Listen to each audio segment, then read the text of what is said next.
आज हम इस अध्याय में जो है काल यानी समय के बारे में जानेंगे। तो काल काल क्या होता है? जैसे देखिए, क्रिया के जिस रूप से कार्य करने या होने के समय का ज्ञात होता है उसे काल कहते हैं। ठीक, क्रिया के उस रूपांतरण को काल कहते हैं जिससे उसके कार्य व्यापार का समय और उसकी पूर्ण अथवा अपूर्ण अवस्था का बोध होता है। ठीक, काल के भेद यानी काल कितने प्रकार के होते हैं? तो काल जो होते हैं मुख्यतः 3 प्रकार के होते हैं: वर्तमान काल, भूतकाल, भविष्य काल। तो वर्तमान काल के जो भाग हैं: सामान्य वर्तमान काल, तात्कालिक वर्तमान काल, पूर्ण वर्तमान काल, संदिग्ध वर्तमान काल और संभाव्य वर्तमान काल। भूतकाल के कितने भाग हैं? सामान्य भूतकाल, आसन्न भूतकाल, पूर्ण भूतकाल, अपूर्ण भूतकाल, संदिग्ध भूतकाल, हेतु मध्य भूतकाल। और भविष्य काल के 3 भेद होते हैं: सामान्य भविष्य काल, संभाव्य भविष्य काल, हेतु मध्य भविष्य काल। आइए अब हम वर्तमान काल के बारे में जानेंगे। वर्तमान काल यानी पहला है सामान्य वर्तमान काल। जो क्रिया वर्तमान में सामान्य रूप से होती है वो सामान्य वर्तमान काल होती है। जैसे वह आता है, वह देखता है। दूसरा है तात्कालिक वर्तमान काल, मतलब क्रिया वर्तमान काल में ही होती है।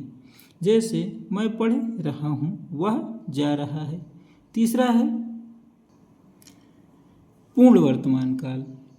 तो पूर्ण वर्तमान काल जो होता है कार्य की पूर्ण सिद्धि का बोध होता है, यानी कार्य पूरा हो चुका होता है। जैसे वह आया है, सीता ने पुस्तक पढ़ी है।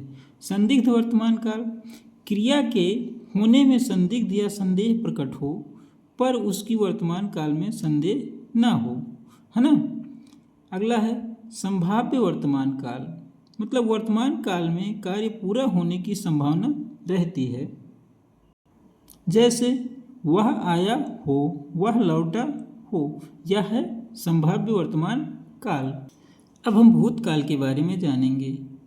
सामान्य भूतकाल, क्रिया के जिस रूप से काम के सामान्य रूप से बीते समय में पूरा होने का बोध हो। जैसे मोहन आया, सीता गई, राम ने रावण को मारा। आसन्न भूतकाल, आसन्न मतलब होता निकट, क्रिया के जिस रूप से यह पता चले कि क्रिया अभी कुछ समय पहले पूर्ण हुई है। जैसे मैंने आम खाया है, मैं अभी सोकर उठी हूँ, है ना। पूर्ण भूतकाल, पूर्ण भूतकाल जो होता है क्रिया के जिस रूप से उसके बहुत पहले पूर्ण हो जाने का पता चलता है। जैसे उसने श्याम को मारा था, अंग्रेजों ने भारत पर राज किया था। अगला है अपूर्ण भूतकाल। अपूर्ण भूतकाल जो होता है क्रिया की समाप्ति का पता नहीं चलता, यानी अपूर्ण रहता। जैसे सुरेश गीत गा रहा था, सीता सो रही थी। अगला है संदिग्ध भूतकाल। इसमें यह संदेह बना रहता है कि भूतकाल में कार्य पूरा हुआ था कि नहीं। जैसे तू गया होगा, बस छूट गई होगी, दुकान बंद हो चुकी होगी। अगला है हेतु मध्य भूतकाल। इससे यह पता चलता है कि क्रिया भूतकाल में होने वाली थी पर किसी कारण न हो सका।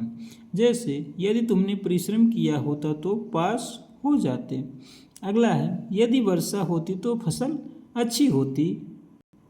अगला है समयकालीन भूतकाल। तो समयकालीन भूतकाल क्या होता है ये हम जानते हैं। समय का निश्चित बोध होता है एवं वाक्य के अंत में रहा था, रही थे, रहे थे होता है।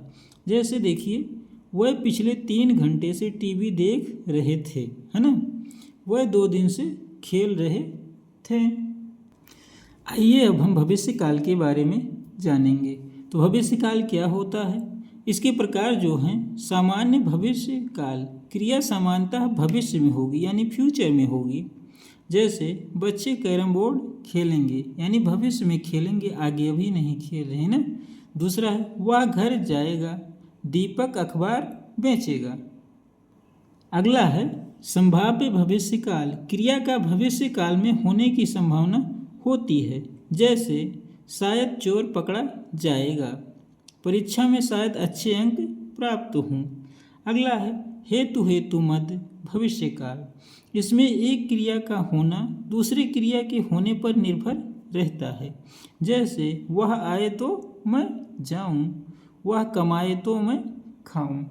तो ये इस अध्याय में हमने वर्तमान काल, भूतकाल और भविष्य काल के बारे में सीखा। ठीक।